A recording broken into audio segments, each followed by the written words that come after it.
Kepolisian RI berkoordinasi dengan pihak kuasa hukum keluarga mengenai rencana ekshumasi untuk otopsi ulang jenazah Brigadir J.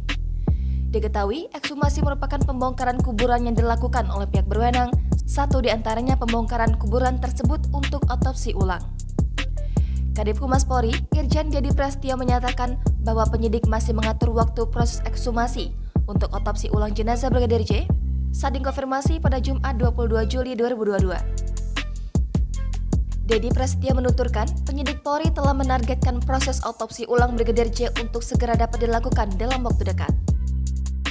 Diberitakan sebelumnya, Kepolisian RI menerima permohonan ekshumasi dari pihak keluarga Brigadir Yosua Huta Barat alias Brigadir J. Nantinya, jenazah Brigadir J bakal dilakukan proses otopsi ulang. Direktur Tindak Pidana Umum Barreskrim Polri, Brigjen Andi Rian Jayadi di Mabes Polri, menyampaikan bahwa keluarga meminta untuk dilaksanakan ekshumasi atau otopsi ulang pada Rabu 20 Juli 2022 kemarin. Andi Rian Jayadi menuturkan pihaknya akan berkoordinasi dengan kedokteran forensik di luar unsur Polri. Satu di antaranya menggandeng Persatuan Kedokteran Forensik Indonesia, Kompolnas hingga Komnas HAM.